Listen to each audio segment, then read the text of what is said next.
chat to Grant Shapps, Defence Secretary, joining us now. Hello to you, Mr Shapps. It's always good to see you. Sorry you're not in the studio with us. Mark Menzies MP for Filed. What on earth's happened there? As Defence Secretary, I'm not privy to the details, but I know that he has lost the whip for the moment whilst one of these instances are personal things are investigated.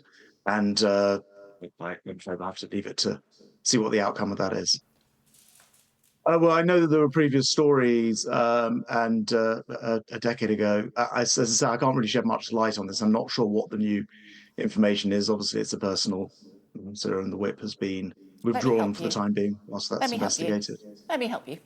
In January, apparently the Chief Whip was made aware of his actions, as was Tory campaign central office. Is that correct? I'm sorry, Kay, I don't have any further information other than to say that my understanding is that further information has come to light. I know that he denies whatever the allegations are. But as I say, as Defence Secretary, I'm not privy to this information. Okay. Let me help you. According to the Times newspaper, he rang a 78-year-old woman who worked for him in the middle of the night, demanding £5,000 as a matter, she says, he said, of life and death. She says she couldn't help him. It was 3:15 in the morning. He rang another woman, apparently, who cashed in her personal ISA to help him pay off, in his words, she says, bad people. The Chief Whip, apparently, was made aware of all of this. She was reimbursed from money given by party donors. Anything that the police should be investigating there? Well, look, as I say, I just don't know the answer for you. All I know is that some further information has come to light, that the Chief Whip and the MP in question have spoken, that he denies the allegations, but nonetheless there's clearly something to be investigated here, and so it's correct and appropriate that in the meantime the whip is removed in order that that can take place. But I know that you want to keep pushing on this. I will. I can't really bring any further. I will. I will continue to push on this. Apparently, the Chief Whip was told about this in January. The whip has only been, it's suggested that he step back, the whip removed, in other words, when this story broke in the Times newspaper. What would you say to the good people of Filed this morning? I'd say there's a process in place. He has had the whip withdrawn. Some further information that the Chief Whip, I understand, became familiar with yesterday, and actions being swiftly taken on the basis of that further information. I think it is important to stress that the MP in question here denies the allegations. So, on the basis of sort of fairness and proper justice, I think it's good to mention that. But I'm not privy to any of these details. So you're asking me. I thought I was coming on to talk about the situation in Iran. We'll come to that, Mr. Shapps. We'll come to that. We'll come to that if you don't mind, Mr. Shapps. We'll come to that. In the next door constituency of Blackpool South, the whip was removed from Scott Benson over a lobbying scandal.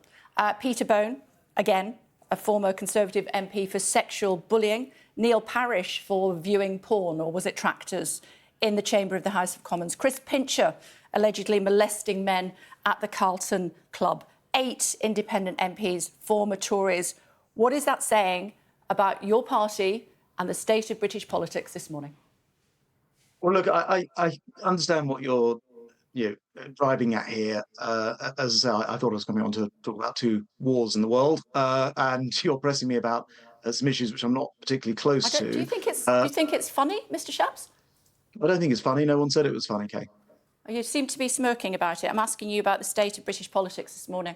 I'm not. You're just pursuing a line of questioning about something which I didn't come on to talk about, because there were 2 world wars in the world going on, and that was what I was principally Well, they're not world wars at the moment, I'm happy to try to answer and I'll other come questions. on to those. I want to ask you about your party, previous Tory MPs, who have, at least 8 of them, are now independent MPs, and I've listed why they are not any longer representing their constituencies as members of the Conservative Party. And I'm asking you what people in those constituencies should be thinking about the Conservative Party ahead of the next general election.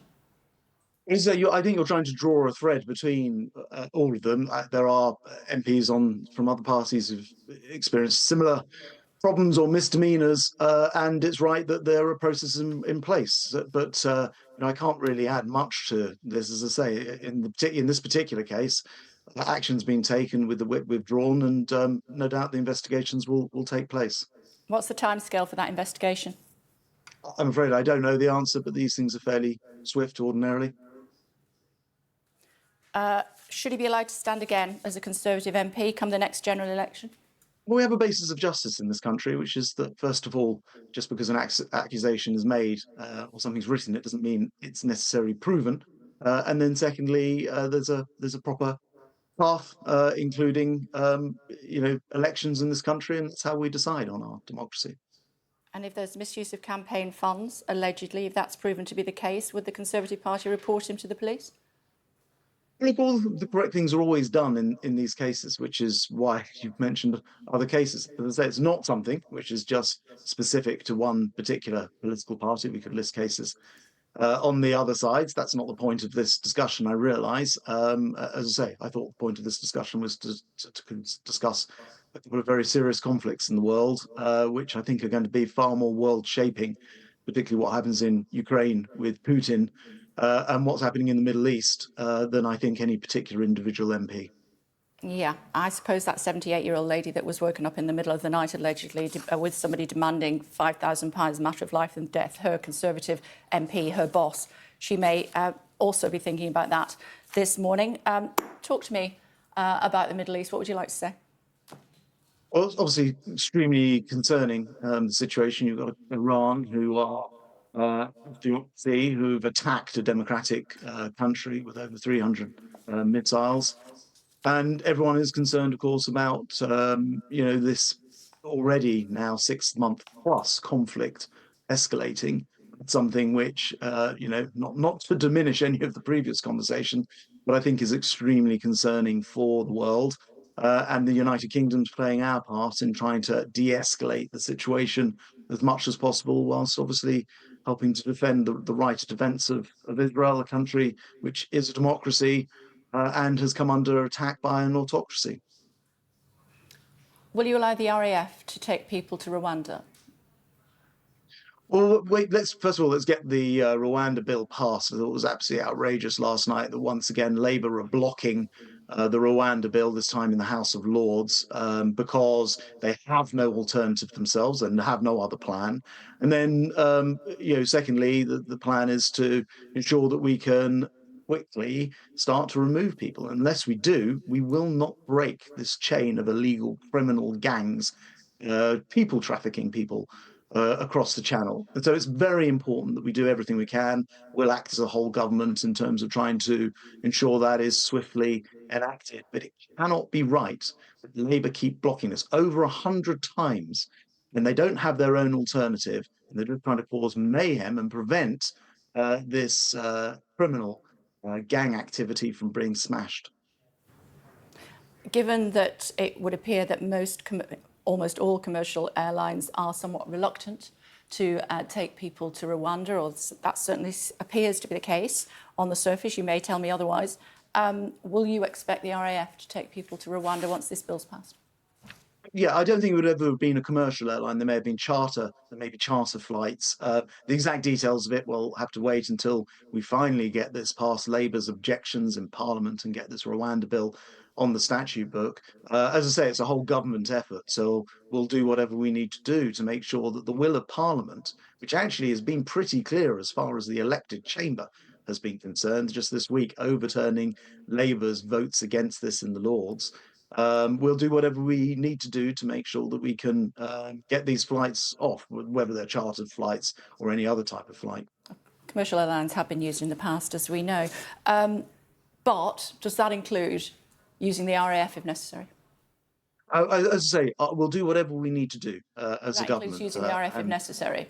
Well, it's pretty clear from my answer. We will do whatever we need to do. It's not clear. That's why I'm asking you for clarification. Well, as I say, we're not at the point of that yet, simply for the fact that Labour keep blocking this legislation in the latest instance, again using their votes in the House of Lords against the will of the House of Commons, and I have to say, against the will of the British public, who want to see this illegal trade brought to an end. And then, exactly which planes people move on is rather secondary to getting Labour's outrageous block of this legislation removed. They don't have their own plan. Keir Starmer's got no idea what he's going to do.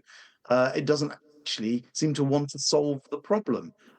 So the most important thing is to get this through the Commons, and then exactly which planes they go on, well, that's a rather secondary issue. But because the whole government Not wants to really. see You this can't get happen, we'll anybody to use take them. every part of government to do it. OK, it's good to see you. Thanks very much.